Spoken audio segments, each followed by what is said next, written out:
Selamat malam, salam budaya, Rahayu.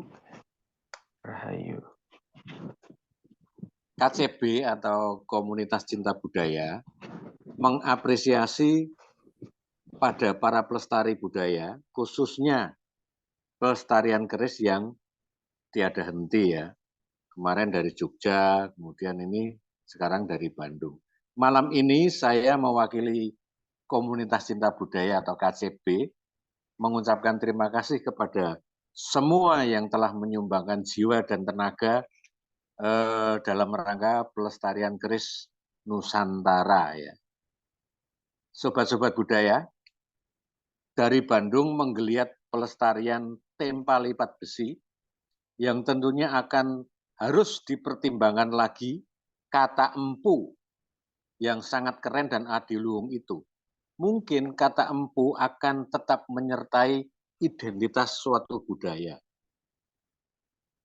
Ibnu Pratomo namanya, dari Bandung, telah mencoba untuk mewarnai pelestarian keris atau pelestarian tempa lipat besi ya, menjadi lebih substantif, yakni menembus batas dengan khayal dan kreasi-kreasinya. Ibnu Pratomo sengaja kami tampilkan, ya, KCB menampilkan ini sebagai suatu potret seorang pelestari seni tempa lipat besi. Malam ini tentu akan dipandu Mbak Cecilia Ida. Terima kasih kami ucapkan kepada Mas Ibnu Pratomo. Saya mengenal Mas Ibnu ini sudah 20 tahun lebih kayaknya sih. Kemudian juga saya mengucapkan terima kasih kepada Mbak Cecilia Ida, juga para yang hadir pada malam ini. Semoga nanti juga video ini, ya, rekaman ini dalam YouTube nanti bermanfaat juga bagi pengembangan para penempa muda, di mana sekarang di Jogja juga banyak bertebaran, kemudian juga di Bali, ya. Nah, mudah-mudahan nanti menjadi panduan dan wawasan mendalam bagi para empu-empu kita, ya. Terima kasih kami ucapkan kepada semua sobat-sobat budaya. Waktu saya serahkan kepada host kita, Mbak Ida.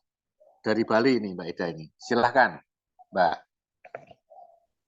Terima kasih banyak, Mas Tony.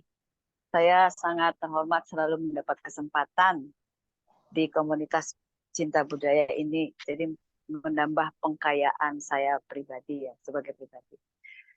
Kepada teman-teman semua, terima kasih banyak telah hadir. Sebelum saya mulai acara ini, saya haturkan Om Swastiastu, Sampurasun, Om Namo Buddhaya, Shalom, Assalamualaikum warahmatullahi wabarakatuh.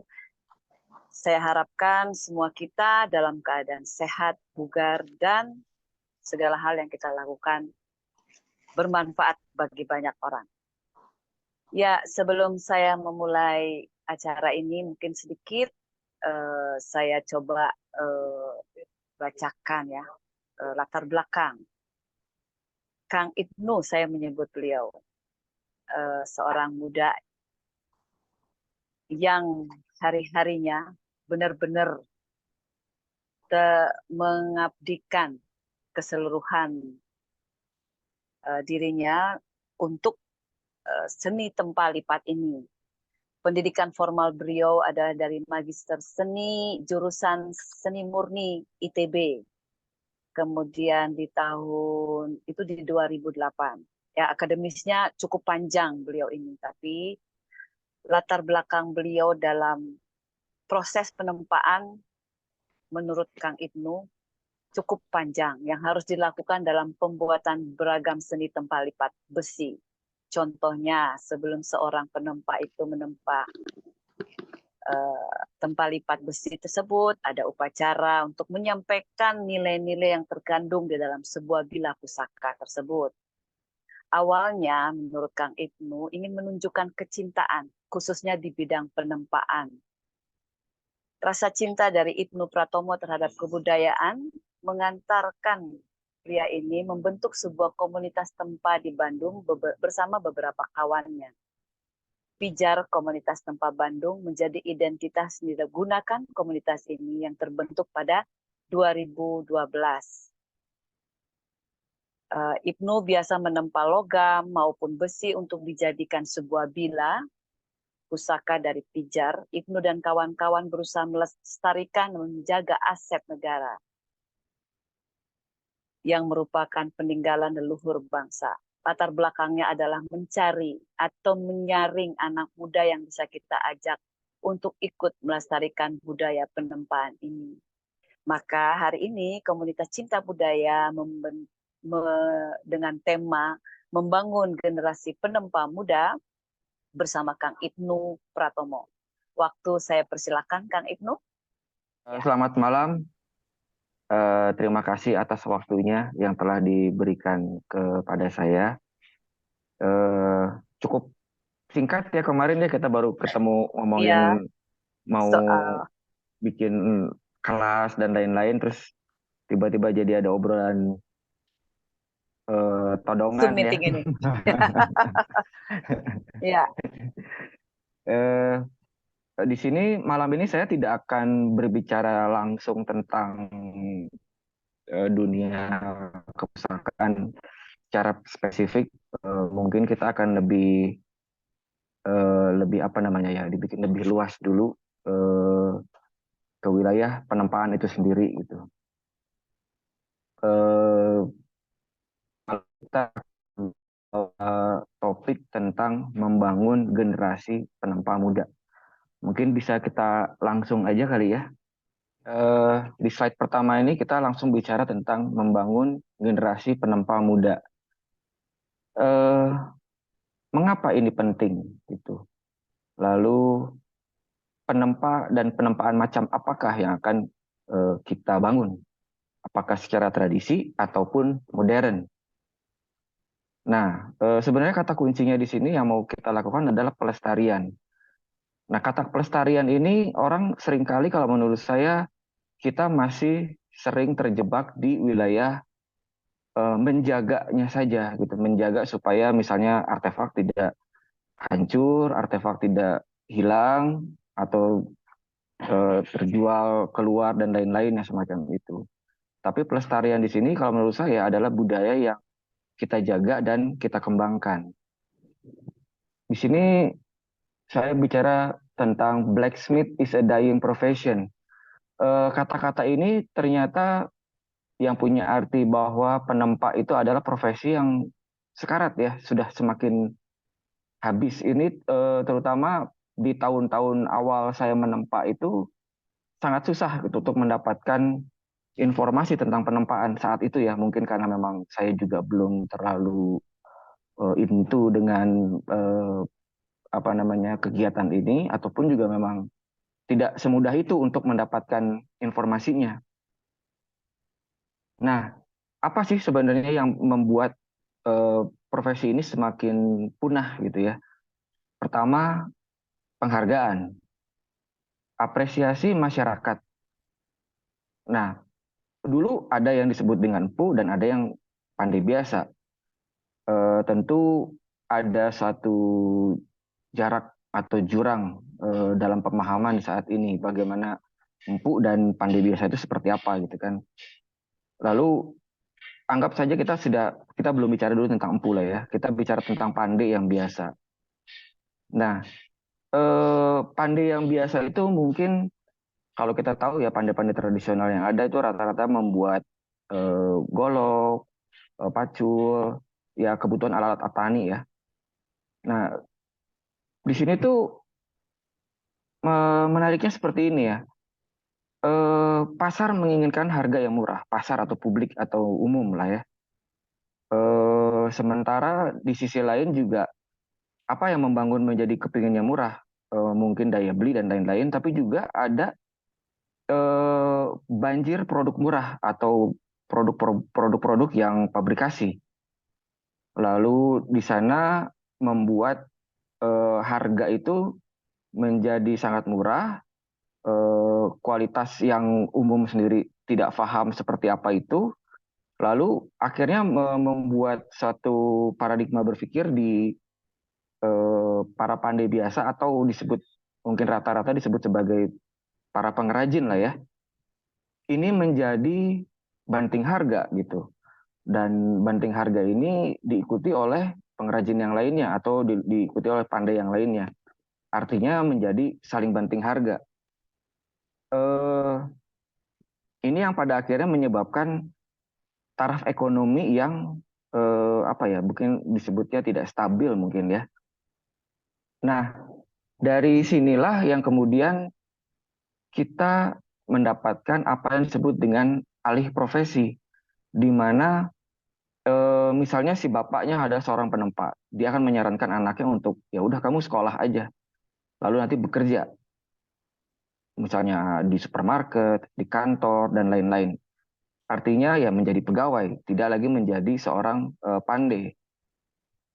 Eh, ini yang menyebabkan semakin berkurang ya karena tidak ada yang meneruskan gitu.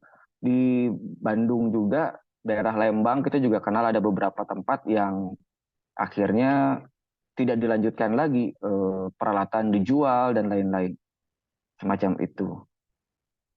Nah, bagaimana nih kita nih untuk mengatasi sesuatu yang seperti ini? Membangun mindset, eh, edukasi menjadi poin utama ya untuk mengenalkan kembali dunia penempaan ini ke masyarakat. Kenapa ke masyarakat? Karena memang kita semua kan bagian dari masyarakat ya. Artinya kita juga mengharapkan ada tumbuhnya orang-orang baru atau penambah-penambah baru dari masyarakat itu sendiri. Apa yang harus dilakukan gitu? Salah satunya ya pameran-pameran, seminar-seminar, workshop dan macam-macam lah ya.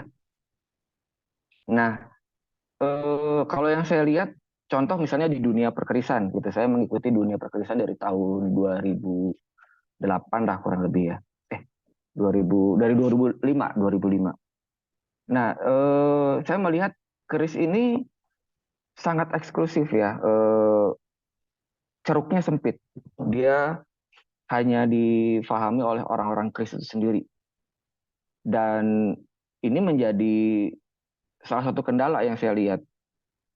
Dunia pisau pun juga seperti itu. Artinya masing-masing dunia yang sifatnya sempit ini belum melakukan apa namanya ya, pencairan-pencairan yang kemudian batas-batas itu menjadi lebih lebih cair ya gitu. Nah, eh, apa namanya di dunia keris sendiri juga yang saya lihat juga ada bagaimana eh, apa namanya si barang-barang tua itu menjadi lebih lebih menjadi komoditi lah atau menjadi barang dagangan atau lebih walaupun dia maksudnya masih ke wilayah wilayah penelitian pun jadi menjadi titik beratnya gitu. Bagaimana dengan karya-karya baru seperti itu ya. Nah, kalau saya melihat ke dunia seni misalnya, karya seni baru itu dihargai gitu. Maksudnya ditempatkan di posisi yang baik juga gitu. Harganya baik gitu, bagus gitu. Kadang-kadang malah bisa bersaing dengan harga-harga dari karya seni yang lama gitu. Walaupun di wilayah masterpiece itu tidak bisa diganggu ya. Tapi di minimal di sini ada satu apa namanya disebutnya medan sosial seni lah yang terbangun dari praktek yang menahun. Di situ isinya ada institusi, di situ ada isi perupa, ada galeri, ada kurator dan kolektor. Jadi ini ada satu ekosistem yang terbangun di sana. Nah, eh, apa namanya ya? Berarti kan kita juga bicara tentang dunia bisnis ya. Bagaimana bisnis ini walaupun bukan titik utama, tapi bisnislah yang membuat eh, apa namanya roda dari kekuatan satu konsep itu bisa dijalankan gitu tanpa tanpa adanya bisnis untuk melakukan karya itu juga lumayan berat gitu. Nah, untuk kata-kata ke anak muda gitu, sederhananya keren dan menyenangkan. Itu sederhananya seperti itu ya. Lalu artinya bagaimana kita harus menyampaikan dengan cara yang baru gitu. Lalu membiarkan satu karya baru bisa tercipta. Nah, ini penyesuaian-penyesuaian ini perlu dilakukan kalau menurut saya. Forging on the Road ini adalah program yang dari komunitas pijar menjadi salah satu cara untuk memperkenalkan dunia penempaan. Bisa dilihat di sini kita sedang menempa di tengah hutan ini kita waktu itu. Forging on the Road itu berusaha untuk membuka batas, batasan yang terjadi yang tadi saya bilang bahwa untuk mengenal atau mendatangi tempat menempa, misalnya Salen, Gosali, workshop tempa gitu. Biasanya kan mereka stay ya di satu tempat, menetap di satu tempat. Jadi orang harus datang ke sana. Dan bisa kita lihat bagaimana umum atau masyarakat harus datang. Di sana bisa kita lihat berapa banyak yang tahu tempat tersebut. Artinya kan limited access ya. Tidak tidak bisa semua orang datang ke sana kecuali yang tahu. Artinya kalau tidak banyak yang tahu, tidak banyak yang datang. Tidak banyak yang datang, artinya tidak banyak yang melihat. Dan artinya akan tidak banyak yang memahami gitu. Nah, Mobile Forge ini menjadi jawaban dari permasalahan yang kita hadapi, kita sebagai komunitas pijar saat itu. Lalu, di mana kita bisa tampil? Pertanyaan seperti itu ya. Bisa di mana aja gitu. Ini bahkan kita ada yang di dalam hutan, kita ada di acara-acara yang kayak gitu-gitu. Dengan audiens yang sangat beragam gitu. Penempaan itu tidak selalu tradisional. Itu yang sedang kita garap saat ini. Artinya apa namanya ya? Kita kan berhadapan dengan audiens yang sangat beragam, yang bisa jadi nol banget gitu pemahaman tentang dunia tempa itu seperti apa, cara menempa itu bagaimana. Eh, yang kita harapkan dari ini kan sebenarnya tumbuhnya apresiasi baru, ada diskusi ringan, mencoba, dan bahkan nantinya kita akan mengarahkan ke satu sifat pendalaman. Nah, cuma kan apa namanya ya, pendalaman itu kan tidak bisa langsung ya kita ajak ke sana langsung. Harus ada kita buat materi yang lebih sederhana yang bisa memudahkan tumbuhnya pemahaman. Lalu dari sana kita akan bisa ke tahap berikutnya adalah materi yang bertahap. Dari sana akan timbul pemahaman yang bertahap. Kayak gitu. Misalnya kayak sederhananya dari pisau atau blacksmithing. Itu pelan-pelan nanti orang yang serius bisa kita ajak ke wilayah kepustakaan. Jadi kita memang sengaja ngasih yang ringan-ringan dulu, semacam itu. Di gambar yang di atas itu kan ada bapak dia dari UK. Itu kita lagi ada kelas bikin di Green School Bali. Pesertanya orang asing semua saat itu. Beda dengan yang di bawah, pesertanya orang Indonesia semua. Ini sebenarnya menariknya gitu ya. Apa namanya ya? Pada saat orang asing sudah ikutan, itu seolah-olah jadi ada legitimasi baru ya. Kayak kita terjadi reverse psychology di sini bahwa oh kalau orang bule aja mau, kenapa kita nggak mau gitu? Oh menurut orang-orang itu keren, kok menurut kita nggak keren ya misalnya kayak begitu. Nah jadi apa artinya ya? Kita perlu membuka gitu si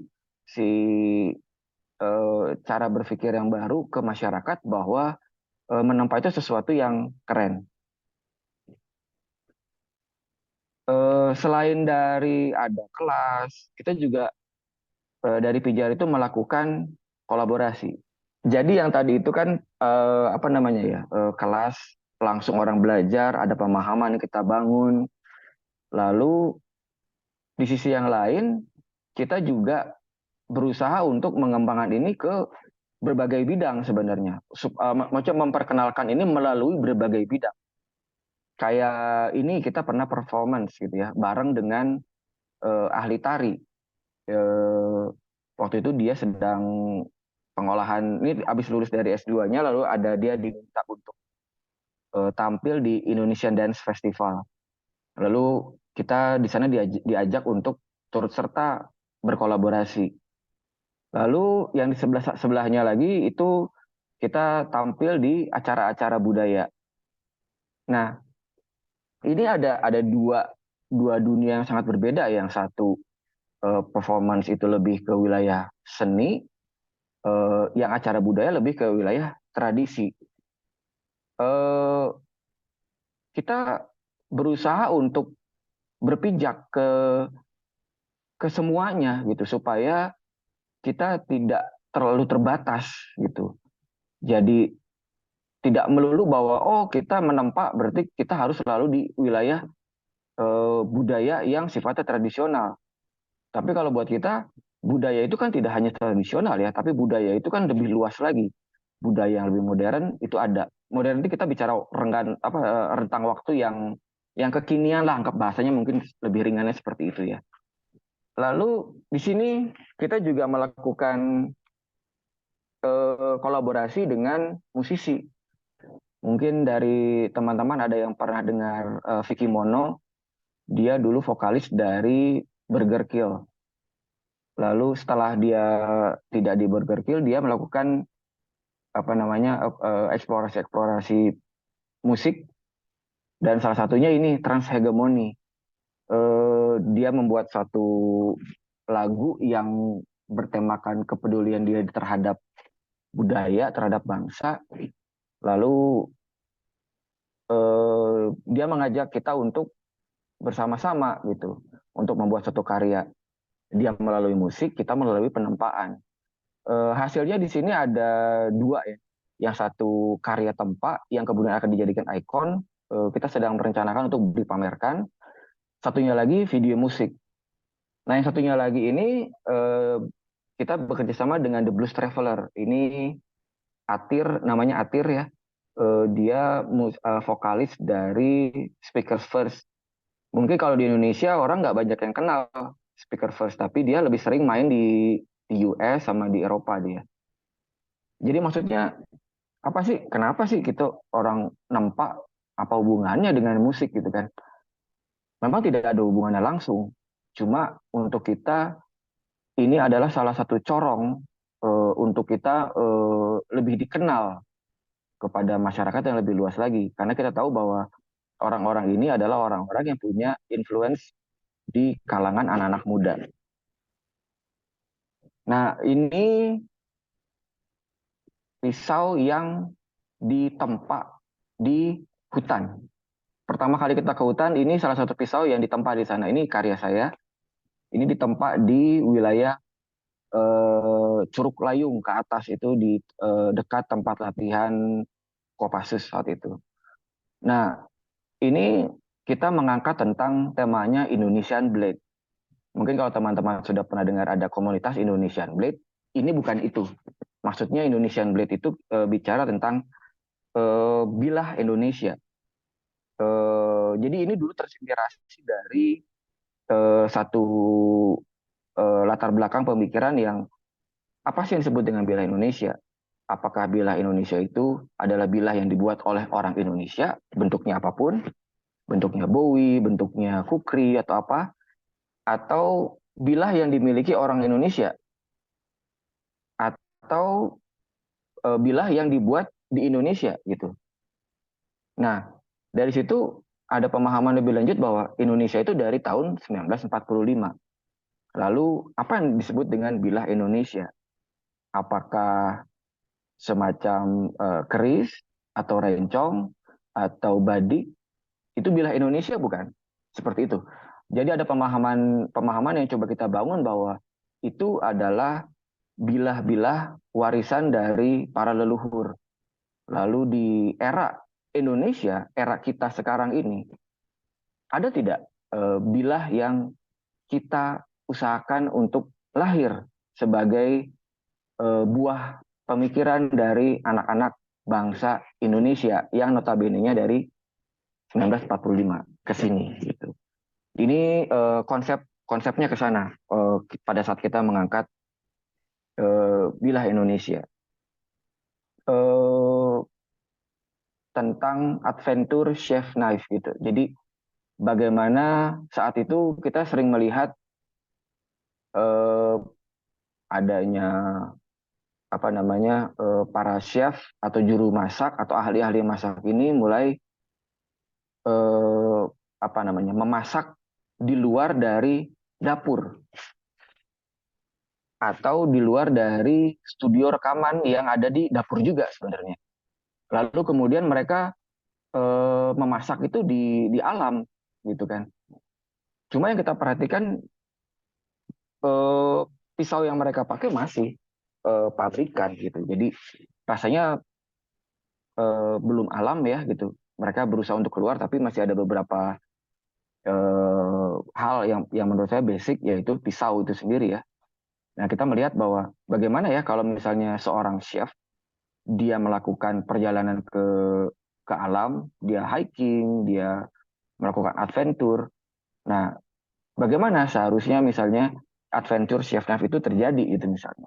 Nah, ini berangkat dari ide yang itu akhirnya kita mencoba apa namanya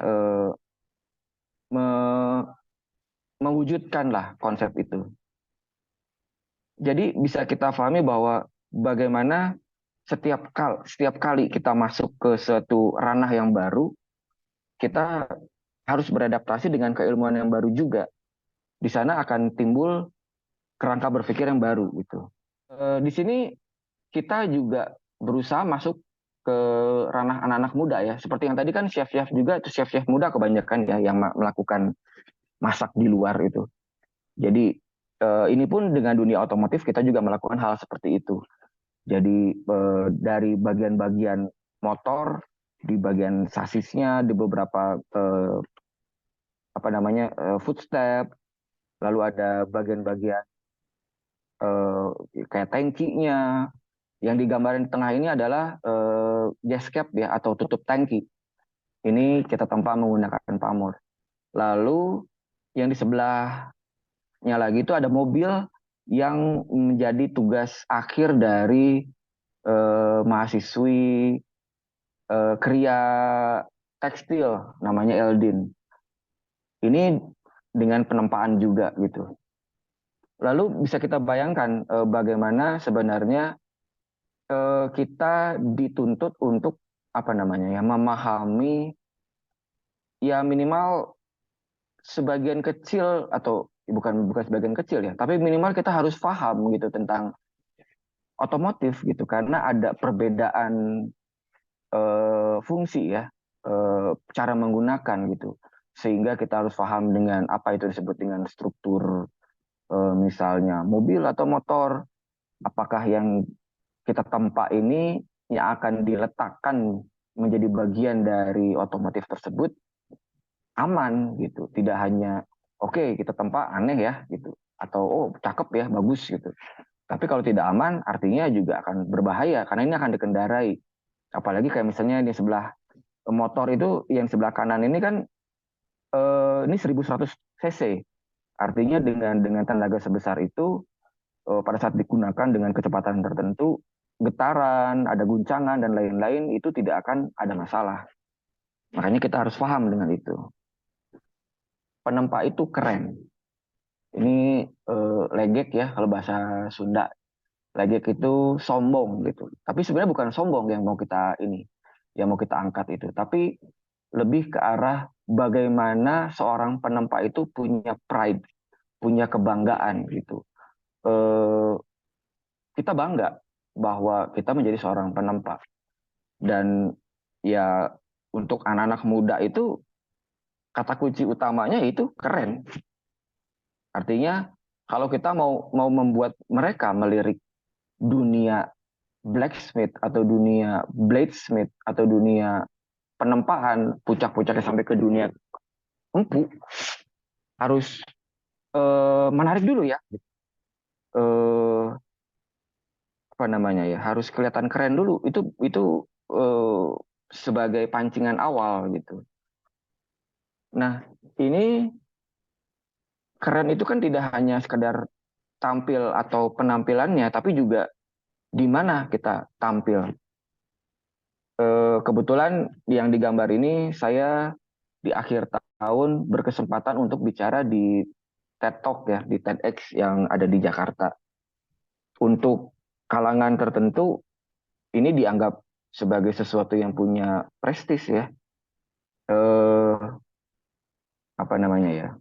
Ya artinya di sana banyak orang-orang yang kalau menurut saya tidak hanya speaker yang menjadi pembicara saat itu yang keren-keren, tapi juga orang-orang yang datang ke sana itu keren-keren.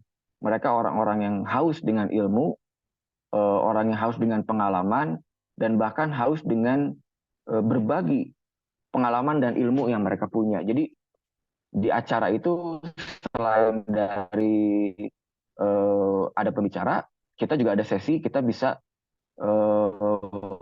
berbaur, kita saling ngobrol, bertukar pikiran dan lain-lain. Dan itu kalau menurut saya ajang yang asik banget gitu. Nah, eh, oke kita tadi berbicara tentang catchy dan eye catching ya untuk anak-anak muda. Dan ini kita bicara bagaimana kita bisa memberikan bekas dalam ingatan mereka gitu. Eh, Bagaimana penempa itu atau penempaan itu sesuatu yang sangat luar biasa gitu kan. Dan artinya kalau kita ingin menanamkan keingatan mereka, ya kita harus paham juga dong tentang psikologis dasar dari generasi muda itu seperti apa gitu. Ini yang tadi saya ceritakan gitu. Kita kerjasama dengan Eger dan di bawah ini kita sedang mengisi weekend project itu di sana. Weekend blast yang sebelah kiri ini anak-anak muda semua yang kita ada di perjalanan mau ke hutan itu mau ke gunung. Kita membawa alat-alat dan lain-lain. Eh, Ya ternyata anak-anak muda bisa gitu ya kita ajak masuk ke wilayah yang asing buat mereka gitu. Cuma bagaimana kita mengemas ini menjadi sesuatu yang membuat mereka penasaran gitu.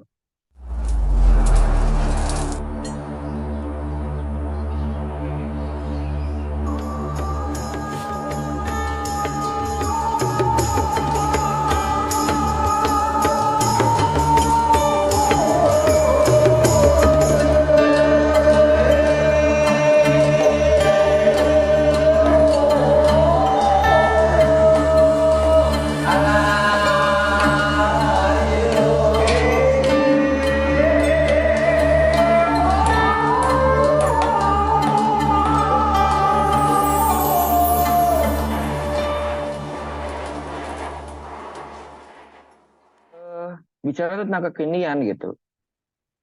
Apa mindset kekinian? Apa yang terjadi di masa kini? Tentu di dalam kerangka berpikirannya ya. Anak-anak muda itu senang dengan sesuatu yang ringan, cepat, mudah, dinamis gitu. Makanya kayak video yang barusan itu ada di Reels dan di Short ya. Itu hanya 1 menit gitu. Jadi kalau kita mau bicara tentang sesuatu yang dalam, yang luas dan berat gitu, agak susah kalau kita baru hanya ketemu di dalam waktu yang hanya 1 menit mungkin karena memang reels seperti itu ya cuma 1 menit. Apakah ini baik atau buruk gitu kan? Kalau ini dianggap buruk, lalu solusinya apa gitu kan? Apa ya? Eh Balik ya kita kata kuncinya kan anak-anak muda ya. Eh tetap harus harus kayak tadi. Ini yang kita di video tadi itu kan yang diangkat tentang tradisi. Tapi cara pengemasan video itu harus dalam kerangka berpikirnya mereka gitu. Video-video yang dibuat oleh orang-orang yang mengangkat tradisi seringkali menjadi kuno gitu. Wah ini mah jadul. Buat mereka jadi nggak menarik gitu. Nah artinya ini kan tantangan buat kita untuk membuat itu menarik kan gitu. Nah sederhananya ya kita libatkan mereka gitu untuk membuat videonya gitu atau membuat foto atau dokumentasi dan bagaimana untuk apa namanya menggunakan sosial medianya gitu.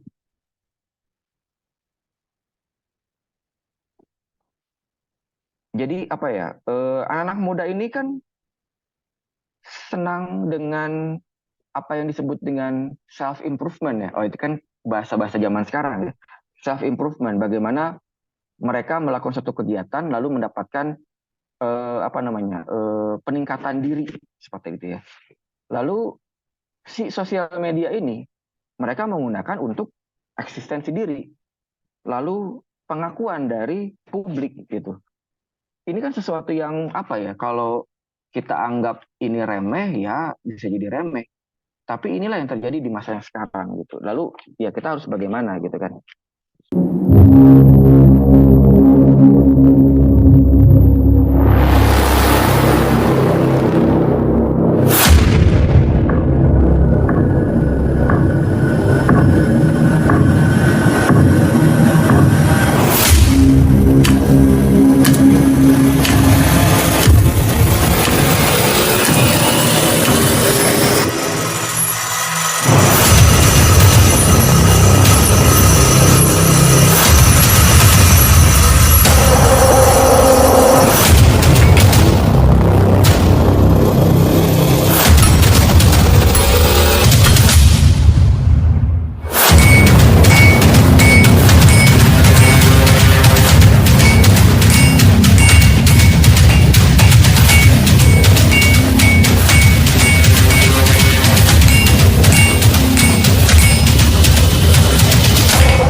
Untuk saudara setumku dan setanah air.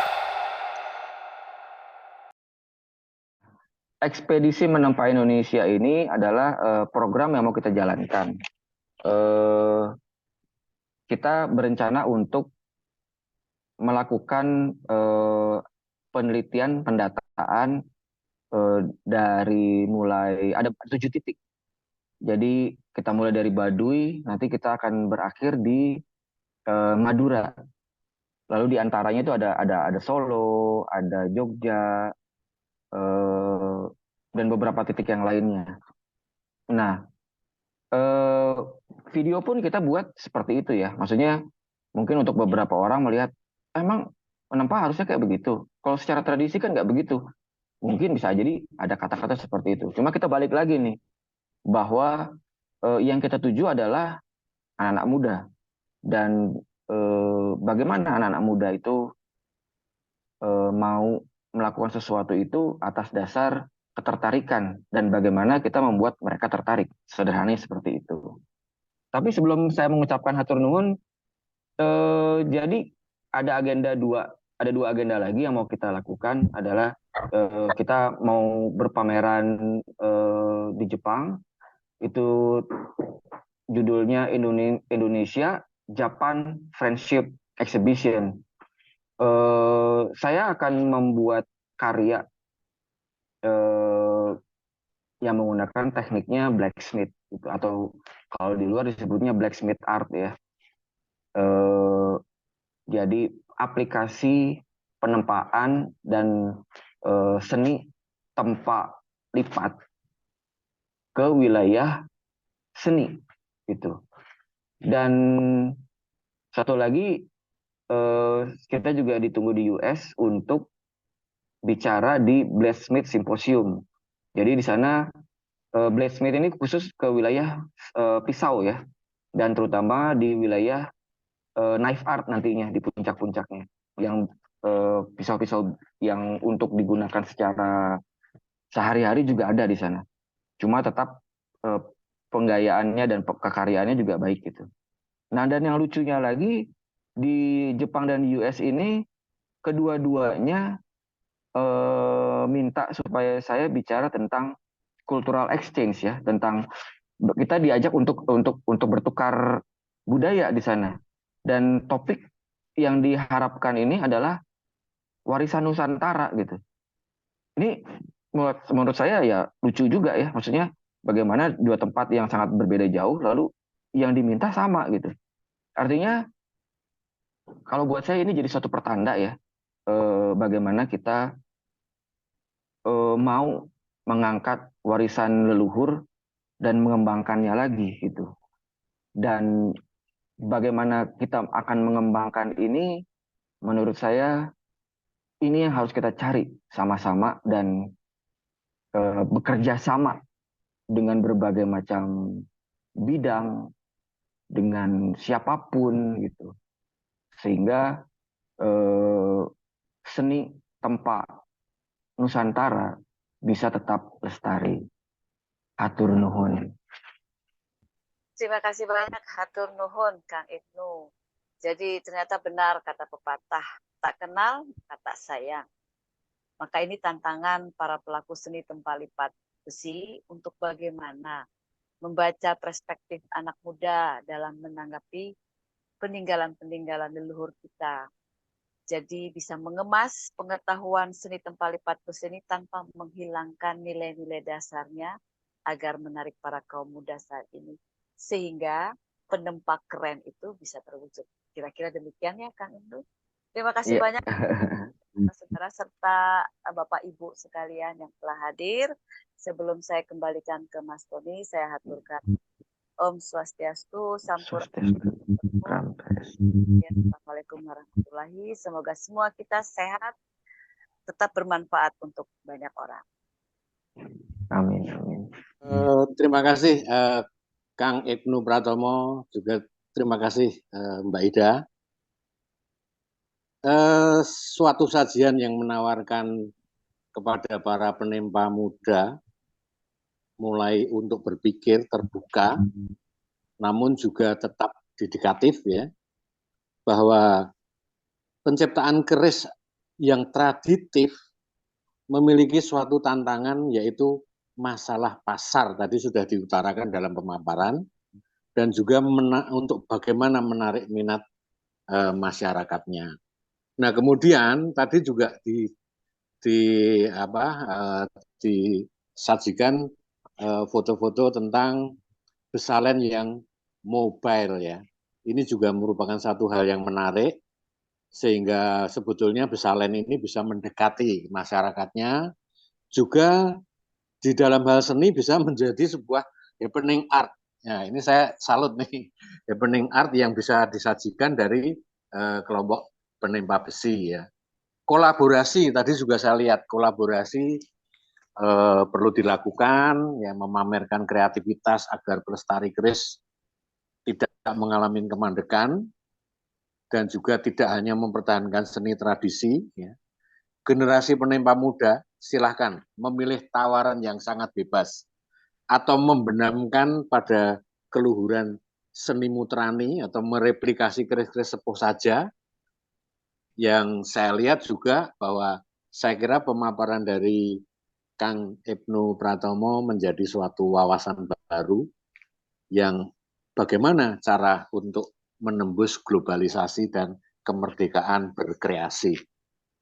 Nah, sebenarnya semakin bebas lebih diuntungkan karena langsung menjamah infrastruktur yang seperti tadi diceritakan, bahwa suatu seni itu sudah tersedia, galeri ada, media cetak ada, internet ada. Ya, inilah makanya bagaimana penempa-penempa muda untuk bersikap, apakah mau mencoba untuk terbuka atau tetap mendalami hal-hal yang sifatnya traditif, yaitu mereplikasi keris-keris tua, mempelajari sisi rancang bangunnya keris-keris tua. Monggo silahkan. Saya kira webinar ini sangat menarik ya. Saya terima kasih Mas Kang Ibnu ya. Izinkan webinar ini saya tutup ya. Sampai jumpa pada mingguan Zoom KCB yang akan datang. Salam budaya, rahayu, rahayu, rahayu. Rahayu. Terima kasih banyak semuanya.